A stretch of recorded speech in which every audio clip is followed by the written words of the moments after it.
Good evening po, Grebs. Good evening. Share ko po yung life ko before hindi pa po ako nakapasok dito sa Grebs.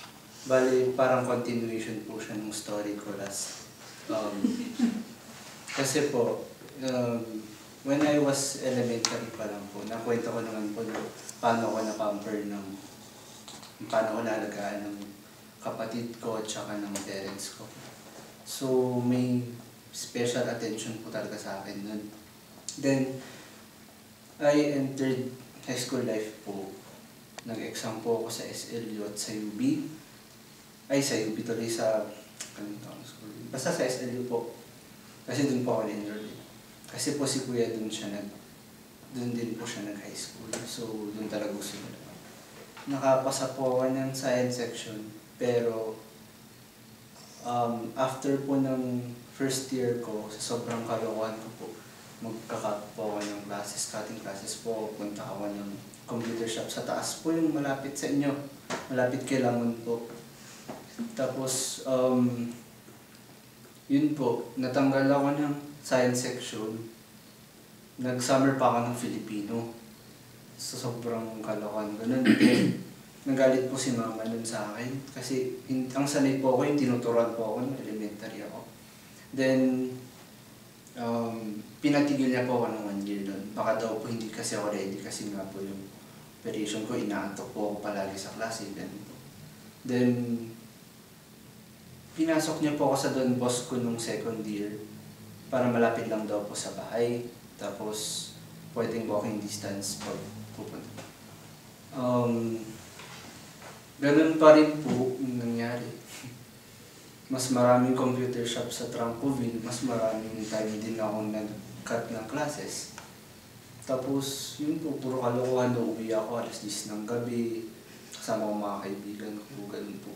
Yung pinaka-late ko na is 6 ng morning. Hindi po ako nagpaalam nun, nagalit na lang po si mama nun. Ganun po kakaloka nun. Tapos, pero, kasi po meron yung teacher ko na bakla po dun. Tapos, napansin niya po kasi nga po sumasayaw ako nung 7th year. Then, kinuha niya po ako sa volleyball team, training niya ako. Gusto niya ako i-train daw. Kaya kung bakit po. Mga barkada ko, puro kami po. Sila Joshua po, kasama ko po dun sa amin. Tapos, meron yung time na training po namin para sa diocesan po nung Don Bosco, tapos mga iba-ibang school po. Hindi po ako naki-training nun kasi yun nga po, computer na naman, tapos ang ipapaalam po sa coach is kailangan ko umuwi ng maaga. Hanggang ngayon, ganun po. Tapos, ano ba, yun nga po, tinext ng coach ko yung mama ko kung nakauwi na po ako.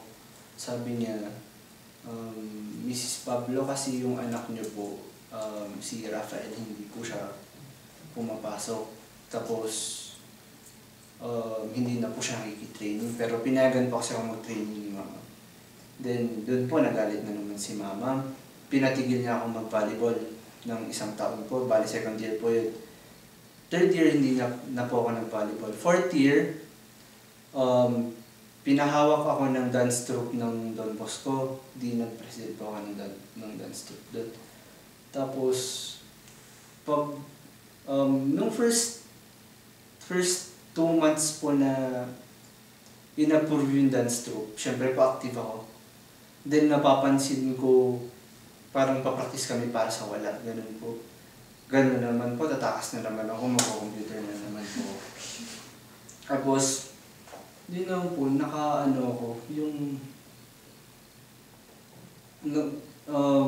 meron akong grades na line of 9, 2. Pero lahat po line of 7 na.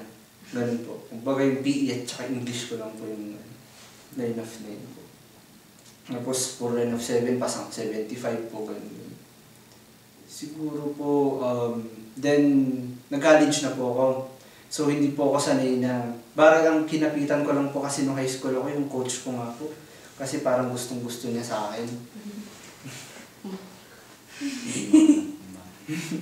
Tapos, wait lang, nanginig ako. Tapos, nung college po, nabigla po ako sa SLU ulit, nung first year ako. Sobrang nahihirapan na naman ako sa grades ko. So, nung sakto, tinawagan ako ng kasama ko sa sayaw, si Brandon, pinalipat niya na lang ako ng UB. Tapos hirap pa rin po ako, sabi ko. Kahit ano atang gawin ko, hindi ako papasa, ganun. Tapos, yung until such time na meet ko po yung Brevs, na yung parang naging active po ako sa Vespers, yung ganito pong sharing. Actually, hindi po ako mahina po yung love ko sa sharing, nanginig ako. Tapos ano po, yun po, siguro si Lord yung gumawa ulit ng paraan para palakasin yung love ko sa bawat anong gagawin ko sa buhay ko. Tapos, kasi po, yung dito sa Brevs, tinuturo yung leadership, yung ganun po, kung paano disiplina, kung paano maging, kung ano yung term na yun na. Yung, basta po, lahat po tinuturo kasi dito na yung hindi po ako noon, parang imposibleng nagbago po ako dito. So, kahit minsan ganito pong bawal na. Kahit si mama po minsan nagagalit po kasi late ako umuwi. Pero naiintindihan niya rin po. Kahit kagaya po yun parang kahapon lang po ako nagpaalam. Tapos kahit ayaw po ni mama, si papa po yung pumayag. Kasi po namimiss daw nila ako, ganun sabi ni mama. Kaya sa bahay daw po, si papa lang po pumayag, okay lang. Nai-realize po siguro ni mama na si Lord talaga yung may gusto nito para maging better student, person, anak, kapatid, lahat, friend, lahat po. Yun po. Yun lang.